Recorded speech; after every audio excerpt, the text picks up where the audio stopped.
Welcome to Trey's Retro Revival. It's time for another birthday, a 20th birthday. WCW vs. NWO World Tour turns 20 today, November 30th, 1997. This beauty came out right before Christmas. Let's take a look at it.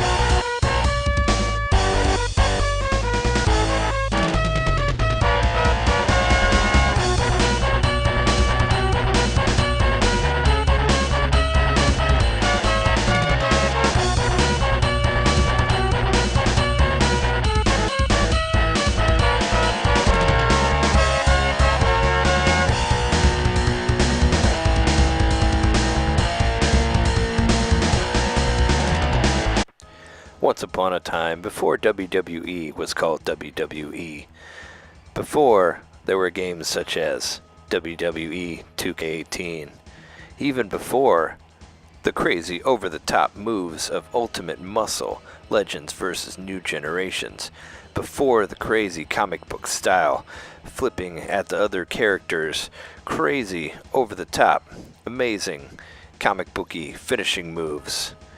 The time before that,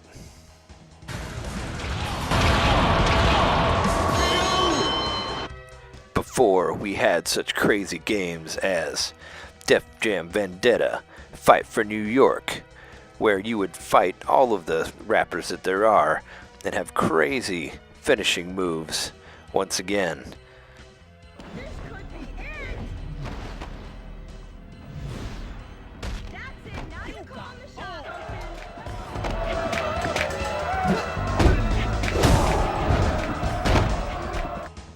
Back when the best wrestling games we had were games like this. I mean, look at this crazy game.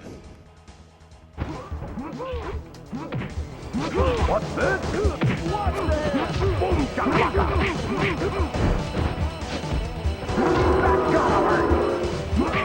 It's a total debacle.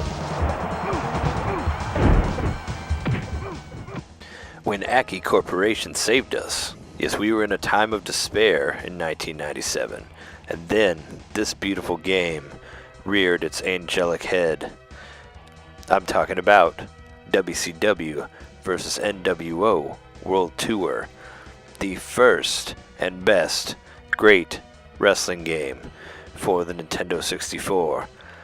All of your favorites, all of your favorite moves, all ready for 4-player action for the first time.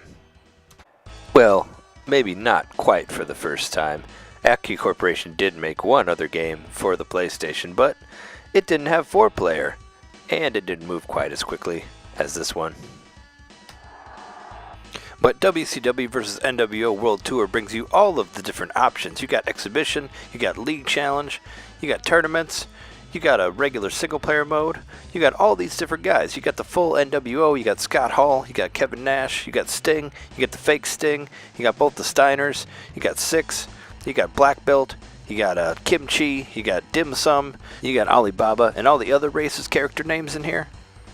And you got single-player modes where you can go through and unlock all of the characters that you want that aren't in the game already for the Grand Championship match for each of the different factions.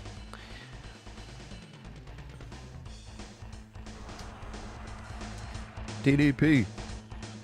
And once you unlock them, you get to see all these really cool different types of animation with graphics that look like they were done in the late 80s, not the later 90s. But hey, it gets better. And once you get Glacier, there's no reason to use anybody else. I mean, look at him here. Like one hit with his special move, and they're pretty much out. I mean, why would you ever choose anybody else? Look at that Mike Tyson wannabe go down right there. Yeah, take that, Joe Punch, whatever your name is. You can also do full-on 4-player mode, which is of course going to be the mode that you play the most on this game, or what you remember playing the most. I mean, I know that's what I played the most. 4-player like crazy. Go get him, Joe Chill. Or you can take it outside of the ring and have a nice picnic out there on all of the different tables that are left in the audience for you to dine on. Oh, there's one.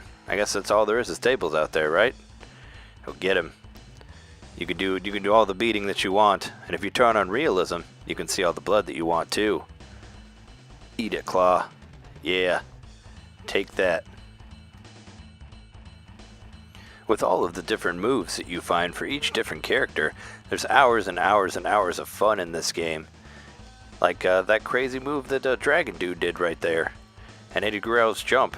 Like each of the characters have their own special signature move, like the Diamond Cutter there from Diamond Dallas Page.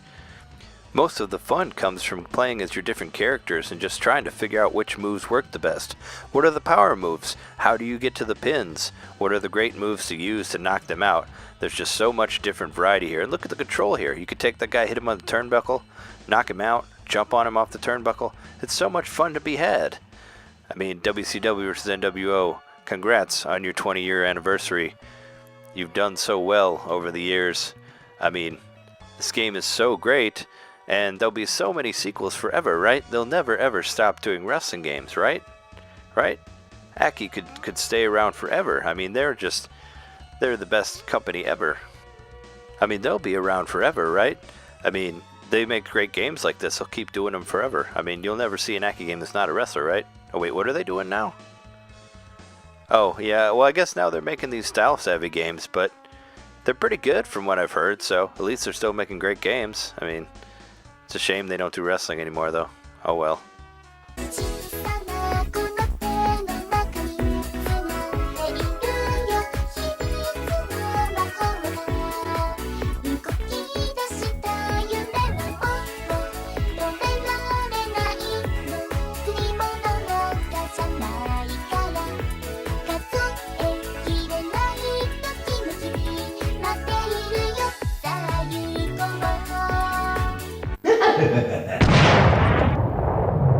Ha ha ha.